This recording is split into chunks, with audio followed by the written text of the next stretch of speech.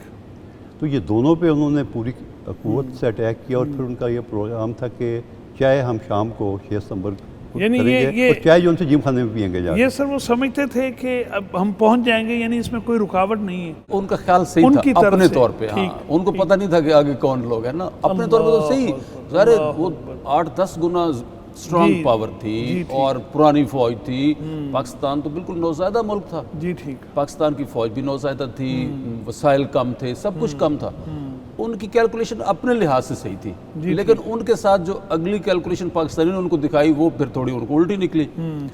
اور ویسے مطلب اگر ہم ہوتے نا ان کی جگہ پہ اور ہم اس طرف ہوتے اور ہمیں کہتے کہ ہم نے لاہور آنا ہے تو ہم پہنچ جاتے. ہم نے ادھر آ کے ضرور چائے شام کو پی، یہ مجھے پتہ ہے. جذبے کا بڑا فرق تھا. اور دوسرا جو تھا کہ سر وہ پلان کر رہے تھے اور بڑی تیاری سے آئے. جی نصب العین کا فرق تھا، جذبے کا فرق تھا. اور جو ڈاکٹر صاحب پاکستان اور ہندوستان کی جنگیں جو پہلے بھی ہوئیں، جو بعد میں بھی کبھی اگر ہوں گی، تو ان کے 10 فوجی ہم پہ ہمارا ایک فوجی بھاری ہے. میں نے خود دیکھا، اپنی آنکھوں سے دیکھا ہے. ہمارا ایک فوجی ان کے 10 فوجیوں میں بھاری ہے. تو پھر وہ کیسے پہنچتے لاہور؟ قرآن نے 1-10 کی نسبت بیان کی ہے. وہ لاہور کیسے پہنچتے؟ ویسے دنیاوی لحاظ سے وہ بات چیت صحیح کر رہے تھے. It was just walk. اگر ہم ہوتے نا اس سائڈ پہ اور ہمیں کہتے کہ ہم نے جم خانہ پہنچ جانا تھا. ٹھیک. ہاں، لیکن ان بیچاروں کی میں جب جم خانہ جاتا ہوں نا میں دیکھتا ہوں تو مجھے ان کی یہ بات یاد آتی ہے. سر بہت تھوڑے لوگوں کے ساتھ ہمارے لوگوں نے وہاں پر جو جوان موجود تھے، یعنی اتنی تیاری تو نہیں تھی جو حملہ آور کی تھی. بالکل. ہم تو بیٹھے ہوتے دفاع کے لیے، وہ آئے تھے اوفینسو کے لیے، اٹیک کے لیے. سر اٹیک والا بندہ بڑی تیاری کر کے آتا ہے. ہماری تو روٹین میں اپنی تیاری تھی کہ ہم نے دفاع کرنا ہے، لیکن اللہ تعالیٰ کی مدد، پھر ہمارے جو فوج کا جذبہ، پھر آپ نے دیکھا ہماری جو قوم جس طرح کے ڈنڈے سوٹے لے کے بارڈر پہ پہنچ گئی. بارڈر کی طرف بھاگ پڑے. اب کسی دنیا کے کسی اور ملک میں تو اس طرح نہیں ہوتا. اب ایسی قوم کو کوئی شکست نہیں دے سکتا. تو اگر یہ لاہور کا جم خانہ بالکل 1 میل بھی دور ہوتا نا بارڈر سے، وہ تب جم خانہ نہیں پہنچ سکتے. واہ واہ. سر یہ بڑا، میں گزرتا ہوں وہاں سے، میجر عزیز بھٹی شہید ہے وہ، انہوں نے بہت تھوڑی نفری کے ساتھ بالکل سامنے کھڑے ہو کر تاک کر نشانے لگوائے.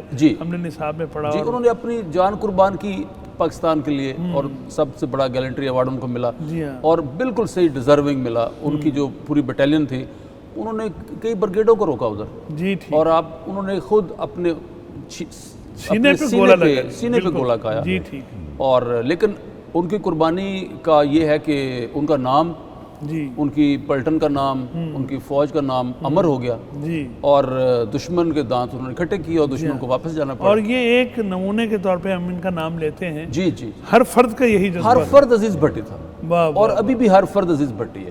واہ ہاں میں نے ابھی تقریباً میں 32 سال فوج میں رہا ہوں, میں نے آج تک کسی فوجی کو ڈرتے ہوئے نہیں دیکھا.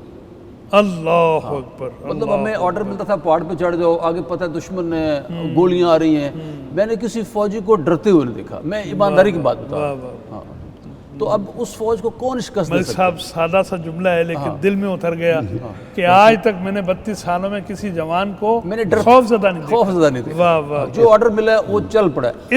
اس نے یہ نہیں کہا کہ سر مجھے میرا کوئی مسئلہ ہے, میری کمر میں درد ہے یا میرا کوئی گھر میں مسئلہ ہے, بہانے بازیاں وہ چل پڑا ہے. واہ واہ.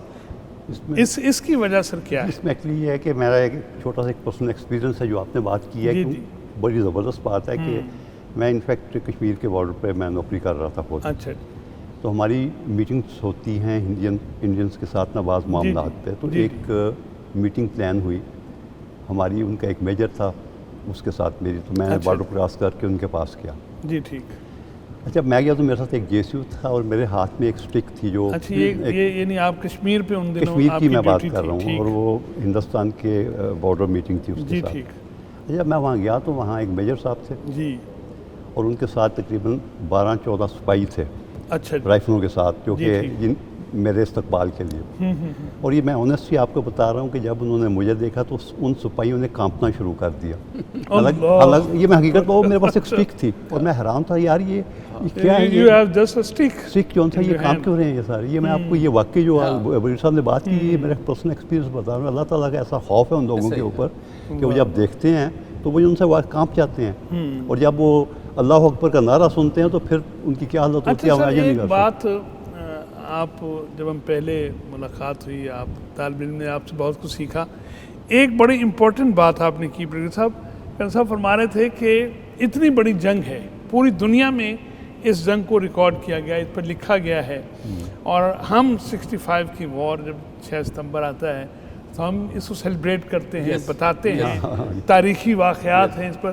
اچھا جو حملہ آور تھے ان کے ہاں اس کا ذرہ برابر بھی کہیں کوئی تذکرہ نہیں ہے, اس کی کیا وجہ ہے؟ اس کی وجہ ہے کہ انہوں نے اگر آپ ان کی کتابیں اٹھا کے دیکھیں تو اس میں انہوں نے اپنی اتنی تعریف کی ہوئی ہے کہ ہم نے پاکستان کو شکست دے دی, پاکستان کے اتنے ٹینک تباہ کر دیے, لیکن حقیقت وہ جانتے ہیں اور شرمندگی سے وہ ان کی قوم بھی جانتی ہے حقیقت, اس لیے وہ اس کو سیلیبریٹ نہیں کرتے کیونکہ عوام جو ان سے وہ جیسے ہم قومی سطح پر اس کو منا رہے ہیں, وہ نہیں کرتے, اظہار ہے اور ہر فرد نیا جذبہ لیتا ہے. جی بالکل صحیح ہے. وہ ان کے ہاں اس کا اظہار نہیں ہے, اس کا اظہار نہیں کیونکہ حقیقت سے وہ واقف ہے کہ وہ جھوٹ ہے سارا, اور ان کی قوم بھی اس حقیقت سے واقف ہے کہ ہمارے لوگ جو ان سے ہیں یہ جیتے نہیں ہیں, یہ جھوٹ بول رہے ہیں. جی ڈاکٹر صاحب جو ہے نا جذبہ اور جو ایکسپرٹیز ہیں, جو ہمارا لیول ہے ہماری فوج کا, اس کا وہ بالکل مقابلہ نہیں کر سکتے. آپ کو یہ جو 26 فروری والا واقعہ ابھینندن والا, آپ اسے اندازہ لگا لیں.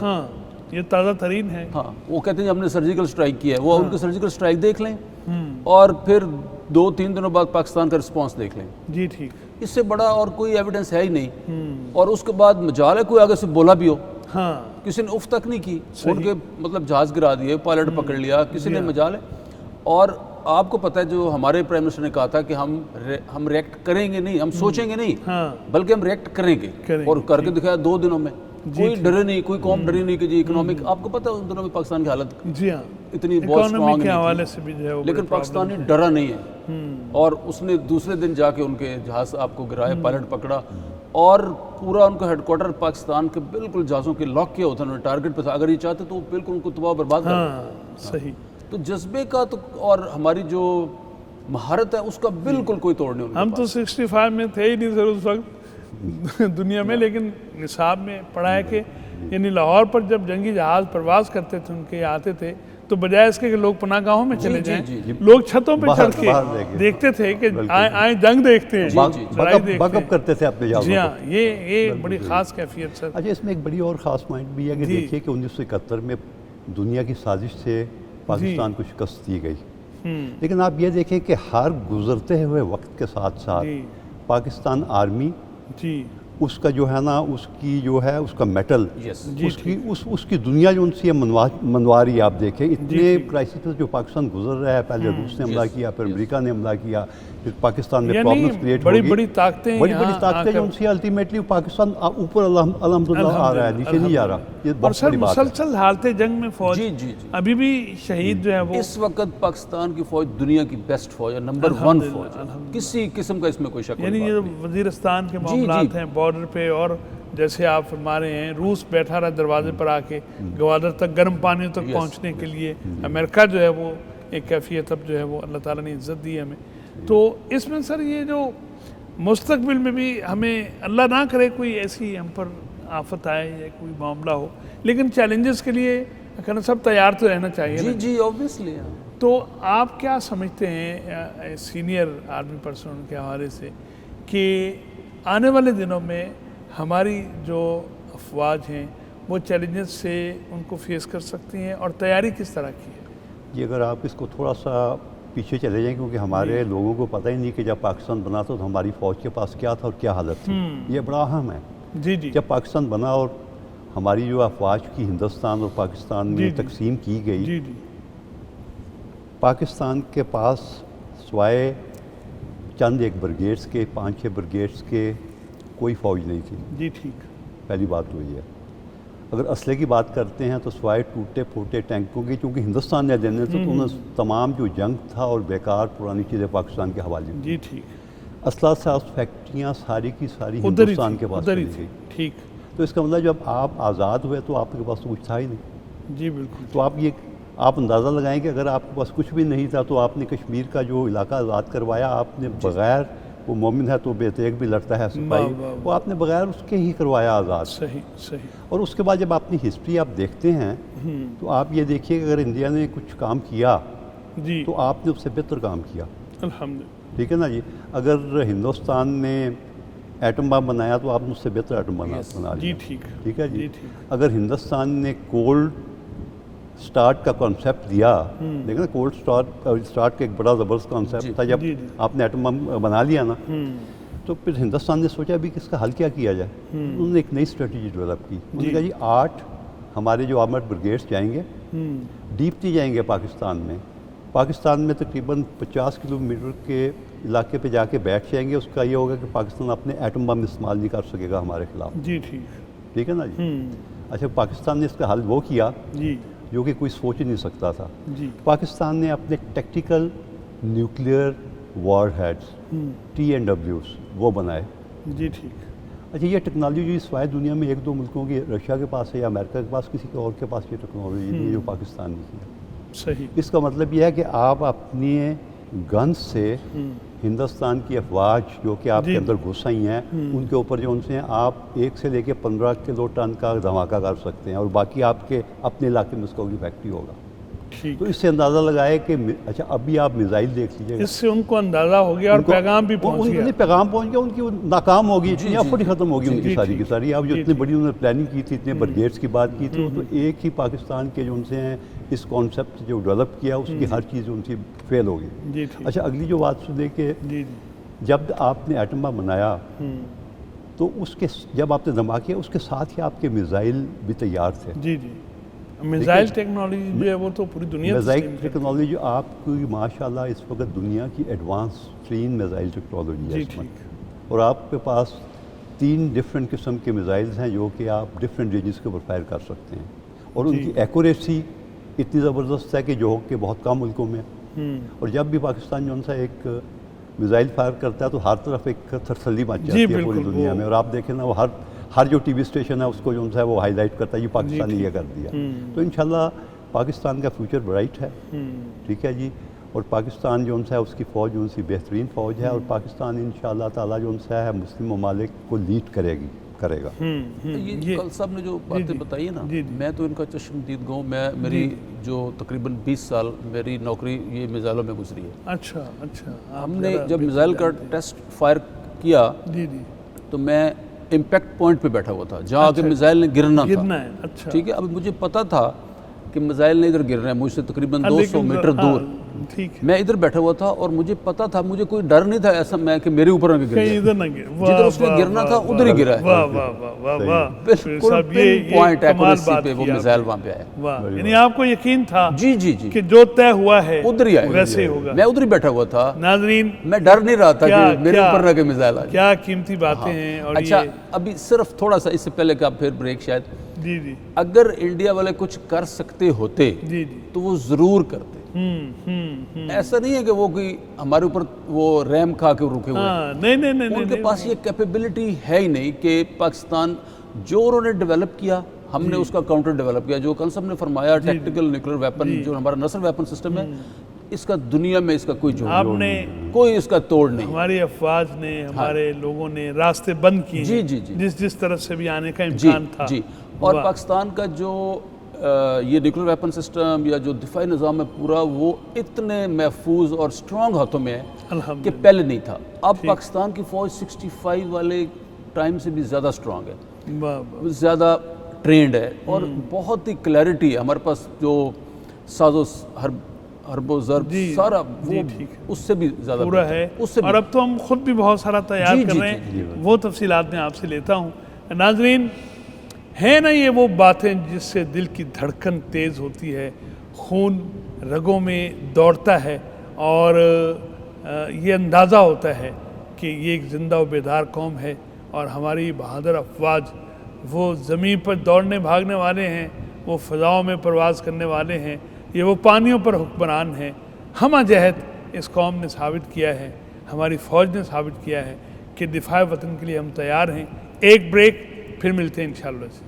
اے وطن ہم ہے تیری شمع کے پروانوں میں, زندگی ہوش میں ہے جوش ہے ایمانوں میں.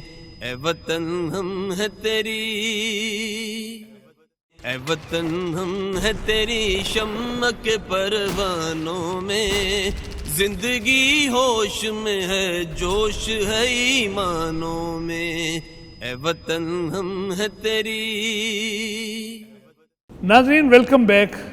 آپ یوم دفاع پر پیغام ٹی وی کی اسپیشل ٹرانسمیشن دیکھ رہے ہیں اور ہمارے مہمان محترم کرنل ریٹائرڈ مقصود مظہر صاحب اور جناب بریگیڈیئر ریٹائرڈ منظور احمد ملک صاحب ہمارے ساتھ تشریف فرما ہیں. اور میں ایک خاص کیفیت محسوس کر رہا ہوں. آپ نوجوان لوگ خاص طور پر جو پیغام کو دیکھنے والے ہیں اور آج جو لوگ یہ نشریات دیکھ رہے ہیں, میں جان سکتا ہوں ان کی کیفیت کیا ہوگی. تو سر سیالکوٹ میں طالب علم پڑھتا رہا کہ جسے بھارتی ٹینکوں کا قبرستان چونڈا جو ہے, وہ ذرا تفصیلات فرمائیے, وہ کیا ہوا تھا؟ اس میں ایک جو اور بھی جو تھوڑی سی غلط فہمی ہے نا اس جنگ کے بارے میں, کہ جب ہندوستان نے حملہ کیا تو ہم ان کے استقبال کے لیے تیار تھے. حقیقت میں ہے کہ یہ ہمارے لیے ایک سرپرائز تھا. جی ٹھیک ہے نا, کہ ہم تیار نہیں تھے کہ ہندوستان واقع, بلکہ ہمیں تو یقین تھا کہ ہندوستان حملہ نہیں کرے گا. اچھا. اور جب آپ کو یہ یقین ہو تو پھر آپ تیاری بھی مکمل نہیں کرتے ہیں. اچھا, لیکن یہ ہے کہ یہی کمال آپ کا ہے کہ اگر آپ اینیمی کو ایکسپیکٹ نہیں کر رہے اور اینیمی حملہ کر دیتے پھر آپ کے روکے, تو آپ کا کمال ہے. زیادہ قیمتی ہو گیا, یہ زیادہ ہو گیا نا آپ کی. اچھا, اور ایگزیکٹلی آپ کے ساتھ ایسے ہوا کہ جو جیسے لاہور کی بھی ہم نے بات کی اور ریس بھٹی کی بات کی, یہ وہ لوگ ہیں جنہوں کے دشمن کی کور اٹیکس کو روکا ہے. صحیح. چند لوگوں نے. جی ٹھیک. اور یہی حال جو تھا سیالکوٹ میں ہوا. سیالکوٹ میں ایک پوری کور نے, اس نے آرمر ڈویژن نے اٹیک کیا. جی ٹھیک. اور جب وہ چھم سے پہلے ایک اور جگہ ہے, اس کو فلورا کہتے ہیں, وہاں بھی کچھ ٹینکوں کی ایک لڑائی ہوئی تھی. ٹھیک ہے جی. اچھا, لیکن ہے کہ چونکہ وہ لڑائی اتنی زبردست نہیں تھی, جی جی, تو اس کے بعد پھر اگلا جو ایک بیٹل فیلڈ بنا جس میں کہ دونوں آرمرڈ جو ٹینکس سے ایک دوسرے کے آمنے سامنے, وہ پھر آپ کا وہ دوسرا جو ہے اس کا چومنڈا کا علاقہ بنا ہے. اچھا, اس میں جو ہندوستان کے ٹینک تھے وہ تقریباً 260 کے قریب ٹینک تھے. اچھا جی. اور یہ بہت بڑی تعداد ہاں تھی۔ جی، اور 260 سے زیادہ ہی تھے تقریباً، اور پاکستان کے ٹینکوں کی تعداد 160 تھی، جی ٹھیک، ٹھیک ہے نا کم جی؟ تھے تعداد۔ اچھا ہاں جی، اچھا اس میں وہاں جو آپ کی لڑائی ہوئی، تو ابھی میں آپ کو جو اس کی فگرز بتا رہا ہوں کہ جو کہ نیوٹرل امپائرس نے دی ہے، کیونکہ فرض کرے کہ پاکستان بات کرتا ہے تو ممکن ہے پاکستان جو ان سے غلط بیانی سے فیور بات کر کرے کے وہ یا فیور ہندوستان کرے، بات کرے، ٹھیک۔ تو نیوٹرل ہے جو رائٹرز ہیں ان کی یہ رپورٹ تھی کہ ہندوستان کے 100 ٹینک تباہ ہوئے جی جو پاکستان نے کیے، اور پاکستان کے صرف 60، یعنی جی۔ کہ اتنے بڑے اٹیک کے بعد ہاں جو پاکستان نے اس کے اندر بھی فتح حاصل کی جی اور ٹھیک، شکست دی جی ہندوستان۔ ٹھیک۔ اچھا بہت ایک بڑی بات ہم سنتے ہیں سر، طالب علم چاہتا ہے اس کی ذرا وضاحت، کہ وہ جو سینوں پہ بم باندھ کے جی جی وہ جو ٹینکوں کے نیچے، برگیڈیئر صاحب آپ فرمائیے نا، وہ بات کیا ہے؟ جی وہ حقیقت ہے، وہ تو یہ تو میرے خیال میں جو دنیا کی ملٹری ہسٹری ہے اس کا یہ سب سے بڑا میرے خیال میں یہی نا سر، ایسے تو نہیں ہوتا، ایسے تو نہیں ہوتا۔ ایسا شاید کوئی یہ جو جیپنیز ہیں انہوں نے سیکنڈ ورلڈ وار میں اپنے اوپر وہ کیا کہ انہوں نے اپنے اوپر خود وہ بمبنگ کروائی، تیارے گرا ہاں جی انہوں نے کچھ کیا، اس سے اس کے قریب قریب جی جی جی اس کے قریب قریب مطلب جیپنیز نے کیا، لیکن جب پاکستان یہ چونڈا پہ اٹیک ہوا تو پاکستان کے پاس اتنا اسٹرانگ ڈیفنس سسٹم نہیں تھا، اینٹی ٹینکس یا ٹینکس ہمارے پاس، تو جوانوں نے خود والنٹیئر اپنے ساتھ اللہ باندھ کے تو ٹینکوں کے نیچے گھس گیا اور ٹینکوں کو تباہ کیا۔ اللہ، اب اس سے بڑی تو میرے خیال میں کوئی سیکریفائس یا ملٹری ہسٹری میں اور کوئی ایگزامپل نہیں ہو سکتی، اور یہ تھی پاکستان کی وجہ جیتنے کی اور ان کو روکنے کی۔ کہتے ہیں نا وہ جو آپ پوچھ رہے تھے کہ اتنی بڑی فوج ہم نے کیسے روک لی، یہ وجہ تھی جب بندہ خود ہی بم باندھ کے، اور اسے ٹینک پتہ کے ہے نیچے، کہ ہاں جی میں اپنی اس موت قوم کے کو لیے جا رہا اس ہوں۔ قوم کو اس فوج کو شکست نہیں کوئی جا شکست نہیں دے نہیں سکتا جا کہ جو اب بم باندھ کے نیچے ٹینک لیٹنے کے لیے تیار ہو جائے۔ یہ بات سنیے اور دیکھیے کہ کس طرح سے کیفیت طاری ہوتی ہے کہ پتہ ہے کہ یہ میری موت ہے، اور کس خوشی کے ساتھ، کس محبت کے ساتھ، اور وہ جو جذبے کی بات آپ کر رہے ہیں، اپنے آپ کو بم باندھ کے تو ٹینکوں کے نیچے لٹا دیا گیا۔ شہادت ہے مقصود و مطلوب و مومن، نہ مال غنیمت نہ کسی واہ کو واہ چاہیے۔ واہ واہ واہ بے شک۔ اچھا یہ جو شہادت کا کانسیپٹ ہے یہ پاکستان فوج کا بہت بڑا ہتھیار ہے۔ میں ڈاکٹر صاحب آپ یقین جو کریں، موٹر ہے وہ تو جی جی جی آپ یقین کریں، میں نے لائیو آپریشن دیکھے ہیں ضرب عضب یا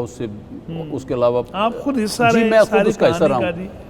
لوگ جب نکلتے تھے نا تو ایک دوسرے کو خط لکھ کے دیتے تھے، وسیعتیں کر کے جاتے تھے کہ جی ہم جا رہے ہیں، واپسی اور نہیں ہے۔ وہ جو بھی نکلتا تھا وہ شہادت کی نیت سے نکلتا تھا، جی اور کوئی میں نے جس طرح پہلے کہا کہ کسی میں نے یہ دیکھا نہیں کہ یار آج جا رہے ہیں تو پتہ نہیں اللہ خیری کرے، سارے کہتے تھے کہ اللہ کرے ہم شہید ہو گئے واپس آئیں، مطلب اس فوج کو کوئی شکست نہیں دے سکتا۔ آپ نے دیکھا جو ہماری پرفارمنس تھی جو ٹرائبل ایریاز میں، وہ صرف یہ جذبہ تھا ہمارا۔ سر ایک اور میں رہنمائی برگیڈیئر صاحب آپ سے چاہتا ہوں کہ ریشو ہم نے دیکھی ہے دنیا بھر میں جوانوں کا، اور جو عام سپاہی ہے، جوان ہے، جی اور جو آفیسرز ہیں، جی جی ان کی جو شہادت کی نسبت ہے ہمارے ہاں سب سے زیادہ وہ ہے، یعنی عام طور پر جوان جاتے ہیں، وہی لڑتے ہیں، لیکن ادھر جوان ہیں تو ساتھ آفیسرز بھی ہمارے۔ جی ڈاکٹر صاحب ابھی ظاہر میں نے 65 وار تو نہیں لڑی، میں نے ابھی جو آپریشن میں نے خود دیکھے، جی جی جو پلٹون جاتی تھی، کمپنی جاتی تھی، اس کا میجر، کیپٹن یا کرنل صاحب خود آگے ہوتا تھا، ہاں،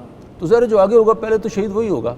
تو آپ ابھی ہمارے فگر دیکھیں نکال کے جو یہ وار آن ٹیرر میں، جی تو افسروں کی تعداد اگر سپاہیوں سے زیادہ نہیں ہے تو کم بھی نہیں ہے۔ جی وہ میں نے عرض کیا نا، میں نے ریشو دیکھی ہے، وہ تو عام طور پر دنیا میں ایسا نہیں ہوتا ہے، ایسا نہیں ہے۔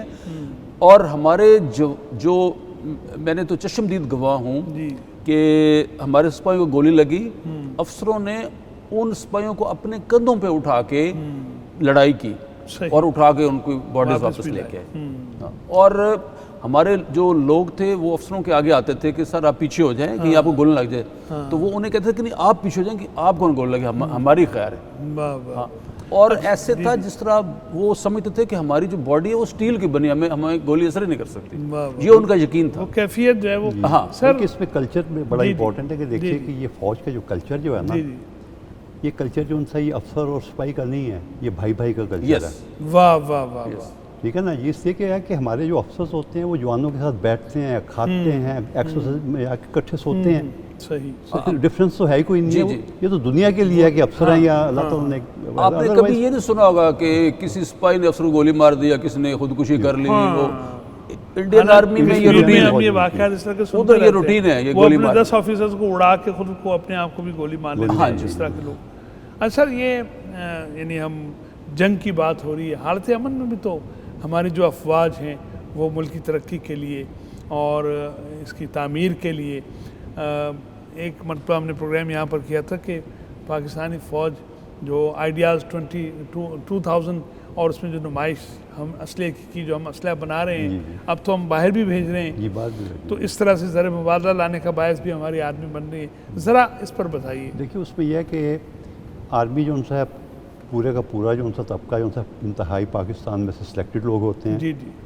پھر پڑھے لکھے ہوتے ہیں، جی پھر تیسری بات کیا ہوتی ہے وہ سویلین کی نسبت جلدی ریٹائر ہو جاتے ہیں۔ جی اچھا جب اتنی ویلیویبل آپ کے ٹرینڈ فورس ہے تو اس کا کچھ نہ کچھ پراپر استعمال تو ہونا چاہیے، تو میں سمجھتا ہوں کہ فوج نے اس کا بہت بہتر استعمال کیا ہے کہ اپنے انسٹیٹیوشنز بنائے ہیں جی ٹھیک، تاکہ اس کا دو فائدے ہیں اس کے، ایک تو آپ کے ریٹائرڈ لوگ جو ان سے وہاں ایڈجسٹ ہو جاتے ہیں، جی اور پھر دوسرا ہے کہ وہ ملک کی ترقی کے اندر بہت بڑی کنٹریبیوشن کرتے ہیں، جبکہ وہ بڑے قیمتی ہو جاتے ہیں، بڑے قیمتی، ایکسپیرینس بھی ہوتا اور ہے۔ اس میں سب سے بڑی بات ہے، اس کی ایک چھوٹی سی مثال یہ ہے کہ بے شمار لوگ اعتراض بھی کرتے ہیں کہ جی آپ نے جو ان سے اتنی بڑی امپائرس بنا لی ہیں، اپنی فیکٹریاں بنا لی ہیں، اچھا لیکن ان کو یہ نہیں پتہ کہ جتنی آنیسٹلی فوجی یہ فیکٹریاں ٹیکس دیتی پاکستان میں کوئی بھی نہیں دیتا، یعنی کہ آپ یہ دیکھیں کہ فائنینشیل کنٹریبیوشن بھی آپ لوگوں کی ہے۔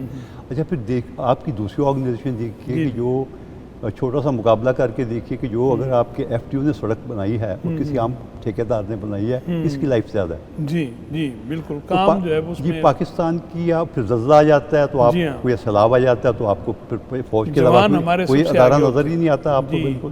تو یہ ہے کہ اتنی بڑی کنٹریبیوشن ہے اور آپ کے اپنے لوگ ہیں، آپ کی اپنی فوج ہے۔ جی بالکل، تو میں سمجھتا ہوں کہ ہمیں چاہیے کہ لوگوں کو خاص طور پہ کہ فوج کی قدر کرے، کیونکہ یہ اگر آپ قدر نہیں کرتے تو پھر لوگ بددل ہو جاتے ہیں تھوڑے سے۔ اگر آپ اپنے ہی لوگوں کو، کیونکہ اتنی قربانیاں آپ کے لیے دے رہے ہیں کہ جو آپ کے بارڈرز پہ بھی لڑ رہے ہیں، پیس ٹائم میں بھی آپ کی ہیلپ کر رہے ہیں، کوئی آپ پہ کلیمٹی آ جاتی ہے، تکلیف اور مصیبت، پھر بھی آپ کے شانہ کریں ہیں، میں سمجھتا ہے کہ وہ لوگ کچھ تعریف کے قابل ہیں۔ نہیں کچھ نہیں سر، ہم نے پاکستانی عوام میں فوج کی بہت زیادہ عزت، جی ہم تو بیٹھے اس لیے ہیں سر، بہت زیادہ یہ پروگرامز بھی ہم اس لیے آج کر رہے ہیں، جو بحریہ کے دوستوں کے ساتھ بھی، آفیسرز کے ساتھ، آپ جیسے جو سرپرست ہیں ان کے ساتھ، کہ جو sir this age is the age of images, تو ہمارا امیج بہتر ہونا چاہیے۔ لوگ یعنی وہ جو فاصلہ ہے، دشمن تو یہ چاہتا ہے کہ اس قوم میں اور اس فوج میں فاصلہ پیدا کر دیا جائے، تو ہم نے تو اسے کامیاب نہیں ہونے دینا سر، یہ تو ایک سلسلہ ہے۔ میں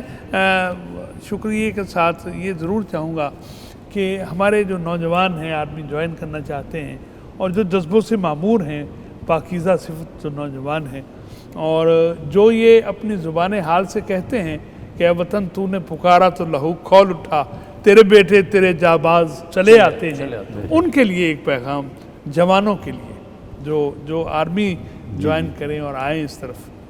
دیکھیے سب سے بڑی بات یہ ہے کہ ہماری سوچ یہ ہونی چاہیے ہر انسان کی، ہر پاکستانی کی، کہ ہم نے اس ملک کو دینا ہے، واہ واہ واہ، ہم نے لینا نہیں ہے۔ صحیح، آج کل کے مادی دور میں ہر انسان لینے کے پیچھے ہے، اپنا پیٹ بھرنے کے پیچھے ہے، لیکن ہے کہ قوم کو دینے والے بہت کم ہیں۔ وہ سر میں معافی چاہتا ہوں، یونیورسٹی کی کلاسز میں بعض اوقات میں بچوں سے پوچھ لیتا ہوں اور میں کہتا ہوں کہ دیکھیے یہ جملہ مجھے بڑا اچھا لگتا ہے، دو لفظ ہیں، گیو اینڈ ٹیک، یعنی فطرت ہے، انسان لینا بھی چاہتا ہے، تو گیو اینڈ ٹیک کا ہے، اور یہ گیو جو ہے وہ پہلے ہے اور ٹیک بعد میں ہے۔ تو میں کہتا ہوں کہ وہ وہی ہمارا کلچر کیا ہے، تو وہ کہتے ہیں جی ٹیک اینڈ گیو، میں کہتا ہوں نہیں، وہ ہم تو بعض اوقات ٹیک اینڈ ٹیک کے چکر میں ہوتے ہیں، اس سے بچنا ہے۔ بلکہ میں کہتا ہوں گیو اینڈ گیو، جی ہاں، give and give, give and take. ہاں، تو اس کے نتیجے میں یقیناً یعنی ایک وہ جو ایثار کا ایک جذبہ پیدا ہوتا ہے۔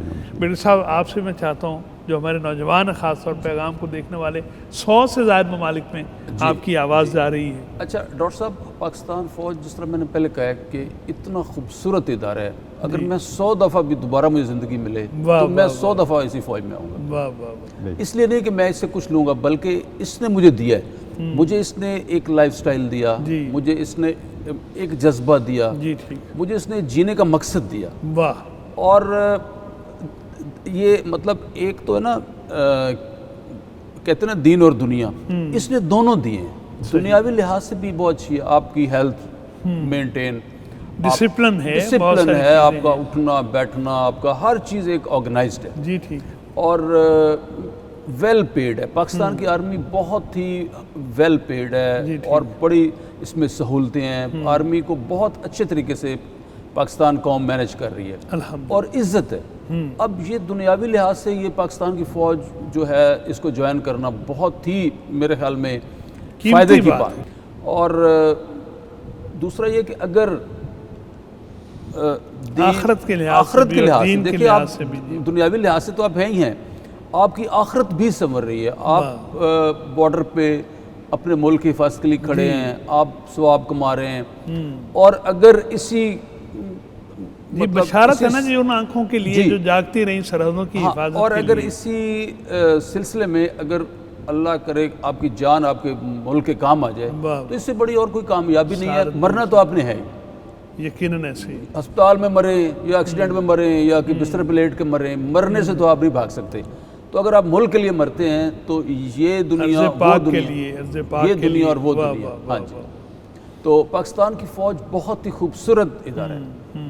اور جو بھی جوان ہمارے ینگسٹرز جو جاتے ہیں نا، جو 18-20 سال کی ایج، ان کو ایک دفعہ فوج کی طرف آنا ضرور چاہیے. اگر ان کے اندر قابلیت ہو اپلائی ضرور کریں. فوج کی جو زندگی ہے یہ اتنی خوبصورت ہے کہ یہ میرا اپنا بیٹا فوج میں ہے. اچھا. ہاں جی. اور میں کہتا ہوں میرے دو بیٹے دونوں نے اپلائی کیا. دوسرے کا کوئی میڈیکل کی وجہ سے وہ نہیں جوائن کر سکا، لیکن اگر ہمارے 10 بیٹے بھی ہوں تو ہم اس کو فوج میں بھیجیں گے. اور ہمیں پتہ ہے کہ یہ کل یا پرسوں بارڈر پہ کھڑے ہوں گے اور گولی کا سامنا کر رہے ہوں گے.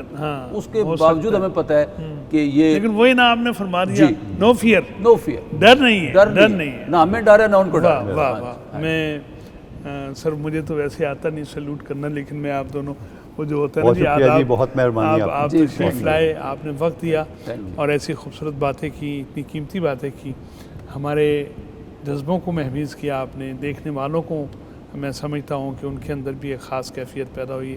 نوجوانوں کے لیے جو آپ نے پیغام دیا یہ بڑا قیمتی ہے. ناظرین محترم، ہمارے آج کے مہمان جناب کرنل ریٹائرڈ مقصود مظہر صاحب اور محترم بریگیڈیئر ریٹائرڈ منظور احمد ملک صاحب، میں آپ کی طرف سے بھی شکریہ ادا کر رہا ہوں. باتیں آپ نے سنی. اپنے وطن کا دفاع کرنا، اپنے ملک کی حفاظت کرنا، اپنی سرحدوں کو محفوظ رکھنا، خود جاگنا اور اپنے اہل وطن کو میٹھی نیند فراہم کرنے کے لیے اپنی جانیں پیش کرنا، یہ عام سی بات نہیں ہے. بہت سارے نکتہ چین ہمیں سننے کو ملتے ہیں، بہت سارے انگلی اٹھانے والے بھی ہمیں ملتے ہیں. انسان کامل تو نہیں ہوتے ہیں، ہم انسان ہیں، کہیں نہ کہیں کوئی غلطی، انفرادی بھی اجتماعی بھی. لیکن دیکھنا یہ ہے کہ زیادہ تر کیا ہے جو افواج پاکستان کردار ادا کر رہی ہیں، اور آج سے نہیں، یہ 2-4 برس کی بات نہیں، یہ پون صدی کا قصہ ہے. اور پچھلے 20-30 سال سے تو مسلسل حالت جنگ میں ہمارے جوان ہیں، ہماری قوم کا یہ سرمایہ، تو جو کنٹریبیوشن ہے وہ بہت زیادہ ہے. اور نکتہ چینوں کو چاہیے، ہماری قوم کو چاہیے کہ میں نے پہلے عرض کیا کہ فوجیں نہیں لڑتی، دانشور کہتے ہیں قومیں لڑتی ہیں. یہ لوگ کہاں سے آتے ہیں؟ ہم ہی میں سے آتے ہیں. اور پھر یہ جذبہ ان کا، وہ جو آپ جیسے لوگ کہتے ہیں sir gun is important, man behind the gun is important. یہ وہ لوگ ہیں کہ مومن ہو تو بے تیغ بھی لڑتا ہے سپاہی. اللہ آپ کو سلامت رکھے، اللہ افواج پاکستان کو سلامت رکھے، اللہ ان کو دشمن کے مقابلے کے لیے تیار رہنے کی توفیق عطا فرمائے، اور اللہ تعالیٰ اس عرض پاک کی حفاظت فرمائے. چلتے چلتے وہی بات جس کو کہنے اور سننے کے لیے ہم سبھی تیار ہوتے ہیں، پاکستان زندہ باد. اپنے میزبان اعجاز احمد کو اجازت مرحمت فرمائیے. السلام علیکم ورحمۃ اللہ وبرکاتہ. اے وطن ہم ہے تیری شمع کے پروانوں میں، زندگی ہوش میں ہے، جوش ہے ایمانوں میں. اے وطن ہم ہے تیری شمع کے پروانوں میں،